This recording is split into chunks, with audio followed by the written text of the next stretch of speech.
नमस्कार मित्रमैत्रिणींनो, जर तुम्हाला आपल्या चॅनलवरच्या कथा आवडत असतील तर लाईक करत जात जा आणि चॅनलला सबस्क्राईब करून बाजूची घंटी दाबा आणि ऑलवर सेट करा. म्हणजे जेव्हा जेव्हा मी नवीन व्हिडिओ किंवा कोणतीही नवीन पोस्ट अपलोड करेन तेव्हा ती सगळ्यात आधी तुमच्यापर्यंत पोहोचेल. धन्यवाद. तर वळूया आपल्या कथेच्या पुढच्या भागाकडे. व्हॉट? काहीही काय? मी मयुरीला कधीच त्या नजरेने नाही पाहिलंय. प्लीज, तुला तर सगळंच माहीत आहे आजी, आदी बोलला. हो अरे, मला माहीत आहे, पण बाकीच्यांना नाही ना माहीत. त्यांनी एकदा तुला विचारायला सांगितलंय. तू काळजी नको करू, मी कळवते तुझा नकार त्यांना, आजी बोलल्या. तसा त्याने एक सुस्कारा सोडला. बरं, मी निघू का आता? मला ऑफिसला जायचं आहे आणि त्याआधी अजून एक महत्त्वाचं काम पण करायचं आहे, तो बोलला. महत्त्वाचं काम? आजींनी विचारलं. हो, महत्त्वाचं काम, आदी बोलला आणि झपझप पावले टाकत तिथून बाहेर निघून गेला. आता पुढे. आदी आता स्टेअर उतरून खाली आला होता. त्याने डायनिंग टेबलवर पाहिलं तर युविका नाश्ता करायला बसली होती. तिच्या बाजूला कधी नव्हे तो अक्षय पण बसला होता आणि त्याला पाहूनच त्याचं रक्त खवळलं. खरं तर त्याला नाश्ता करायचा होता, पण आता त्या दोघांना एकत्र बघूनच त्याच्या डोक्यात एक सणक गेली आणि त्याची भूक कुठच्या कुठे पळून गेली. त्याने मग सरळ पाहिलं आणि तो दरवाजाच्या दिशेने जाऊ लागला. आदी, अरे थांब, तुझा नाश्ता रेडी आहे बाळा, खाऊन जा, आकांक्षा बोलली. नको छोटी आई, मला उशीर होतोय, त्याने एक कटाक्ष युवीवर टाकला आणि बोलला तो. युवीला पण कळलं नव्हतं की तो खाली आला होता, पण आता त्याचा तो रागीट चेहरा बघूनच तिलाही कळलं होतं की नक्कीच हा राग अक्षय आणि तिला सोबत बघून आलेला आहे. अक्षय मात्र त्याच्याकडे पाहून कुत्सित हसत होता. आदीला असं हतबल झालेलं पाहून मज्जा येत होती अक्षयला. आदी, पण उपाशी कसा जाणार बाळा, थोडं खाऊन घे, आकांक्षा तरी त्याला आग्रह करत होत्या. छोटी आई, मी ऑफिसमध्ये करेल नाश्ता, निघतो मी, आदी बोलला आणि फास्ट निघून गेला. आदी बाहेर आला आणि त्याने जोरातच गाडीचं दार ओपन केलं आणि बसला तो. थोडा वेळ त्याचे हात स्टेअरिंगवर घट्ट रोवून स्वतःचा राग शांत करत होता तो. त्याने डोळे गच्च मिटले आणि मग त्याच्या मोबाईलवर रियांशचा नंबर डायल केला. बोल आदी, रियांश बोलला. सॉरी रियांश, काल तू कॉल केला होता पण मी तुला नाही भेटू शकलो, आदी बोलला. इट्स ओके ब्रो, तू कुठे आहेस आता ते सांग, मी येतो तुला भेटायला, रियांश बोलला. मी घरून निघालोय, तू मला आपल्या नेहमीच्या ठिकाणी भेट, आदी बोलला. ओके, मी पण निघतो आणि पोचतो तिथे, रियांश बोलला. Okay, see you then, bye, Aadi बोलला आणि त्याने कॉल कट केला. त्याने कार स्टार्ट केली आणि तो निघाला. इथे परी सी कॅफेमध्ये येऊन बसली होती. ती कधीपासून युविकाची वाट पाहत होती. इतक्यात तिला दूरवर युविका येताना दिसली. तशी ती पटकन उभी राहिली आणि तिच्या जवळ गेली. पण जशी परी तिच्या जवळ येत होती इथे युविकाला धडकी भरली होती.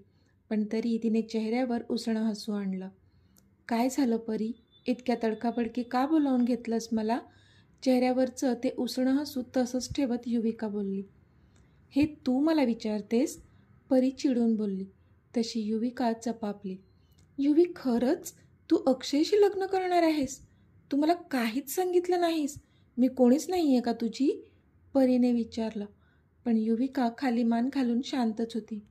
अगं बोल ना काहीतरी, शांत का आहेस तू, तुला काहीच वाटत नाही का, हे सगळं तू परस्पर ठरवलंस, पण आधीचं काय होईल ह्याचा विचार नाही का आला तुझ्या मनात, परीने विचारलं. पण तरी ती शांतच होती. परी, ह्यातच सगळ्यांचं भलं आहे, युविका बोलली. वाह, साध्वी युविका बोलल्या, परी नाटकीपणे टाळ्या वाजवत बोलली. तशी पुन्हा युवीने मान खाली घातली. तुला वेड लागले का, म्हणे सगळ्यांचं भलं आहे ह्यात, आणि मग तुझं आणि आधीचं काय, तुमचं कशात भलं आहे, ह्यामध्ये फक्त तुझ्या आईचं समाधान आहे. तुझं लग्न त्या नीच अक्षयसोबत करून देऊन त्या फक्त परतफेड करत आहेत तुझ्या आत्तूच्या उपकाराची, कळतं का तुला, परी आता भयंकर चिडली होती. परी पास, मी आईच्या विरुद्ध काहीच नाही ऐकून घेणार, युविका बोलली. तुला ऐकून घ्यावं लागेल युवी, मी तुला तुझं स्वतःचं आणि आधीचं आयुष्य खराब करू देणार नाही, परी बोलली. परी प्लीज, माझा निर्णय झालाय, युवी बोलली. निर्णय बदलता येऊ शकतो युवी, आणि जोपर्यंत तुझी ही बेस्टी जिवंत आहे तोपर्यंत मी तुला हा चुकीचा निर्णय अजिबात घेऊ देणार नाही. मी आजच जाऊन इनामदारांना तुझं आणि आधीच्या नात्याबद्दल सांगणार आहे. मग बघतेच कसं कोण तुझं लग्न अक्षयशी होऊ देतं. परी बोलली तशी युविका तिच्याकडे पाहतच राहिली. परी, तू असं काहीच करणार नाही आहे, युविका बोलली. ठीक आहे, मी नाही करणार हे. मग तू कर. तू सगळं सत्य इनामदारांना सांग, म्हणजे सगळं नीट होईल, परी बोलली. नाही, असं काहीच करणार नाही आहे मी, युविका बोलली. ठीक आहे, मग मी करते, परी बोलली. परी प्लीज समजून घे, मी माझ्या आईला काही झालेलं नाही सहन करू शकत, युवी बोलली.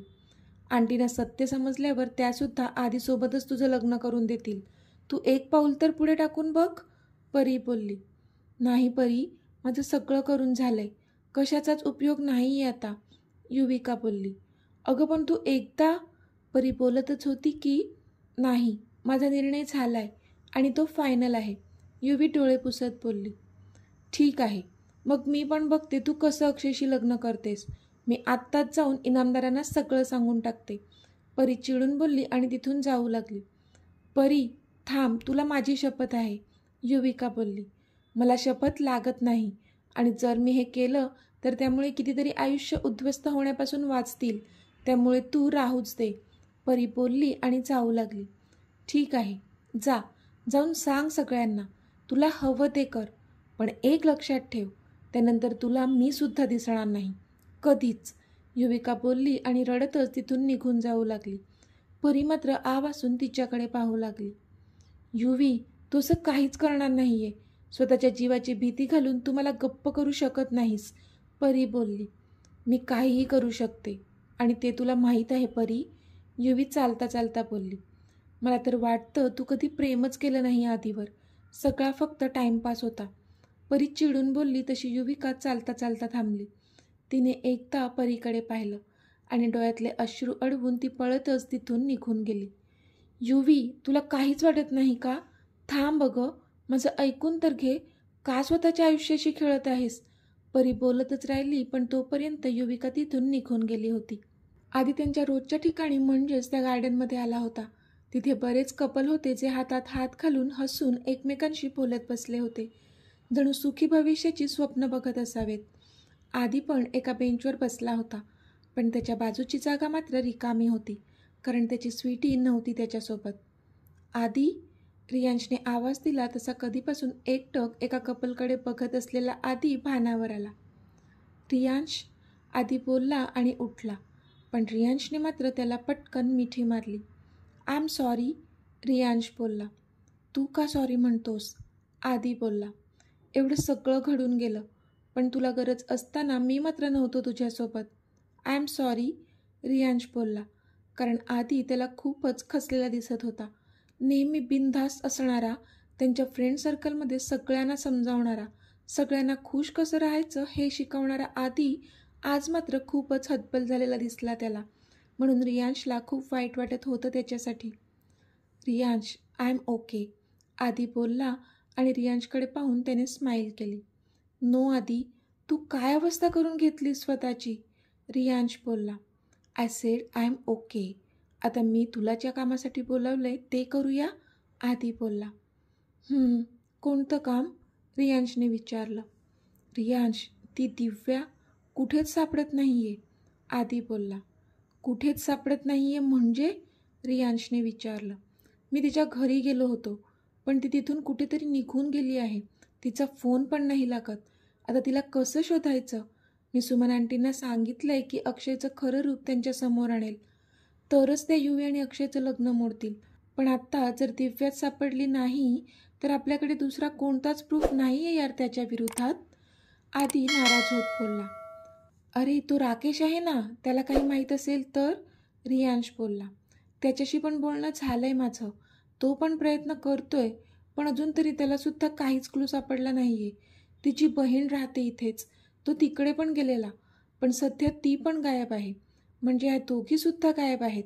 नक्कीच काहीतरी घोळ आहे, अक्षयचा तर डाव नसेल हा, आधी बोलला. अरे पण त्याला कुठे माहीत आहे तुझ्या आणि युवीबद्दल, रियांश बोलला. हो ना, पण ही दिव्या अशी अचानक कशी काय गायब झाली, आणि सोबत तिची बहीण पण नाही आहे, ह्याचा अर्थ काय घ्यायचा आपण, आधीने टेन्शनमध्ये येत विचारलं. तू जास्त टेन्शन नको घेऊ, आपण शोधू त्यांना नक्कीच, रियांश बोलला. तशी आदीने होमध्ये मान हलवली. आदी, पण तुझ्या आणि युवीच्या लग्नाचं काय? जर अक्षयचं सत्य समोर आलं तर तुमच्या लग्नाला परवानगी देईल का युविकाची आई? रियांशने विचारलं. तसा आदीने एक सुस्कारा सोडला. नाही, आदी बोलला. व्हॉट? पण का? रियांशने आश्चर्याने विचारलं. कारण माझा पास्ट, त्यांना वाटतंय की मी रेपिस्ट आहे. आदी बोलला, पण ते बोलतानासुद्धा त्याचे शब्द थरथरत होते. व्हॉट रबिश, असं कसं म्हणू शकतात त्या? त्यांना खरं सांग ना, रियांश बोलला. सगळं सांगून झालंय रियांश, पण त्यांचा माझ्या कोणत्याच गोष्टीवर विश्वास नाही आहे. त्यांचा विश्वास फक्त अक्षयवर आहे, आदी बोलला. अरे पण असं कसं? युविकावर पण विश्वास नाही आहे का त्यांचा? युविका का गप्प बसली अजून? रियांशने विचारलं. सोड रियांश, आता युवी आणि मी एक होणं जवळजवळ अशक्य आहे. 4 दिवसांवर लग्न आहे त्यांचं. त्याआधी आपल्याला दिव्याला शोधून घरच्यांच्या समोर आणावं लागेल आणि हे लग्न मोडावं लागेल, आदी बोलला. तू नको काळजी करूस, आपण करू काहीतरी. रियांश त्याला दिलासा देत बोलला खरा, पण त्याला पण कळत नव्हतं की आता दिव्याला कसं शोधायचं. आदी ऑफिसमध्ये आला होता. गुड मॉर्निंग सर, टीनाने त्याला ग्रीट केलं. Good morning, don't disturb me for some time, तो त्याच्या केबिनमध्ये जाता जाता बोलला. तशी टीनाने होमध्ये मान हलवली. आदी त्याच्या केबिनमध्ये आला होता आणि चेअरवर बसून डोकं मागे रेलून डोळे बंद करून होता. त्याला सतत काल जे घडलं होतं ते डोळ्यांसमोर येत होतं. एक तर त्यांचा तो इंटेन्स किस, आणि त्यानंतर त्याने एवढं समजावून सांगितल्यानंतरसुद्धा तिने त्याचं न ऐकणं, हे सगळं त्याच्या जिव्हारी लागलं होतं. आपण इतकं जास्त प्रेम करतो तिच्यावर, पण तिला मात्र आपलं काहीच वाटत नाही. त्याच्यासोबत स्वतःचं आयुष्य पण खराब करायला निघाली होती ती, म्हणून त्याला जास्त राग येत होता तिचा. फक्त एक पाऊल त्याच्या बाजूने उचलायचं होतं तिला, मग तो सगळं सांभाळून घेणार होता. पण नाही, ती मात्र तिच्या निर्णयावर ठाम होती. तिच्या आईला दिलेलं वचन पाळत होती आणि ह्यामध्ये त्याचं मरण होत होतं हे मात्र तिला दिसत नव्हतंच, म्हणून अजून जास्त राग आला होता त्याला तिचा. युविका पण ऑफिसमध्ये आली होती. परीशी बोलल्यानंतर ती डायरेक्ट ऑफिसमध्येच आली होती. सगळा विचार करून तिचं रडून झालेलं होतं, पण अजून किती वेळ रडत बसणार होती ती वॉशरूममध्ये, म्हणून आता येऊन ती तिच्या डेस्कवर बसली होती आणि सगळे विचार झटकून स्वतःला कामात झोकून दिलं होतं तिने. इथे आधीला तिचा कितीही राग आलेला असला तरी आत्ता एकदा तिला पाहण्याचा मोह आवरला जात नव्हता त्याच्याने, म्हणून त्याने त्याच्या लॅपटॉपवर यशराज यांच्या केबिनच्या बाहेरचं CCTV ऑन केला आणि त्या स्क्रीनवर तो तिला पाहू लागला. त्याने स्क्रीन झूम केली आणि तिचा चेहरा न्याहाळू लागला तो, तर त्याला ती खूप सिन्सिअरली काम करताना दिसली. आपण इथे स्वतःची काय अवस्था करून घेतली की वेड लागायची वेळ आली आहे माझ्यावर, पण तिला त्याचं काहीच पडलेलं नाही आहे. तिला मात्र माझ्या फिलिंग्स कळतच नाहीत. सिन्सिअरली काम करत बसली आहे, मन तरी कसं लागतं तिचं कामात, तो स्वतःशीच बोलला. त्याला रागच आला तिचा आणि त्याने रागात त्याचा लॅपटॉप बंद करून टाकला. पण त्याला कोणी सांगा की बाबा, तिचं तुझ्यासाठी रडून झालं आहे आधीच. जी तुझी अवस्था आहे तीच तिचीसुद्धा आहे रे. रात्र झाली होती आणि सगळेजण डायनिंग टेबलवर जेवायला बसले होते. आज सगळेच जण होते. आजी, सविता, सुमनताई, मिहिका, आकांक्षा, प्रतीक्षा आणि मयुरीसुद्धा. फक्त आजोबा यशराज आणि रविराज नव्हते. इच्छा नसताना युविकाला अक्षयच्या बाजूला बसावं लागलं होतं. आधीच दुःखी असलेली तिची नजर मात्र आधीला शोधत होती, कारण तो ऑफिसमधून घरी आला होता तरी अजून जेवणाच्या टेबलवर मात्र आला नव्हताच. पण लगेचच थोडीशी का होईना तिच्या ओठांवर स्माईल आली, कारण तिला आता आधी स्टेअरवरून खाली उतरताना दिसला. आधी आलास, ये, प्रतीक्षा बोलल्या तसा आधी त्याच्या जागेवर येऊन बसला. पण जसं त्याने समोर पाहिलं त्याला युविका दिसली. नेमकं तिने पण त्याच वेळेला त्याच्याकडे पाहिलं आणि दोघांची नजरानजर झाली. दोघेही एकमेकांच्या नजरेत अडकले होते.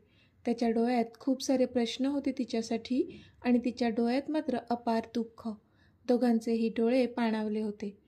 पण आत्ता मात्र त्याच्या त्या पाणावलेल्या डोळ्यात राग दाटून आला, कारण त्याची नजर आत्ता कुठे तिच्या बाजूला बसलेल्या अक्षयवर गेली, जो की खूप प्रेमाने तिच्या जवळ बघत होता. अक्षयची युविकावर खिळलेली नजर बघूनच इथे आधीच्या रागाचा पारा चढला आणि त्याने रागात हाताची मूठ आवळली. अक्षय हे सगळं नोटीस करत होता आणि आधीला अजून जास्त त्रास व्हावा म्हणून तो मुद्दामहून युविकाच्या जवळजवळ जाण्याचा प्रयत्न करत होता.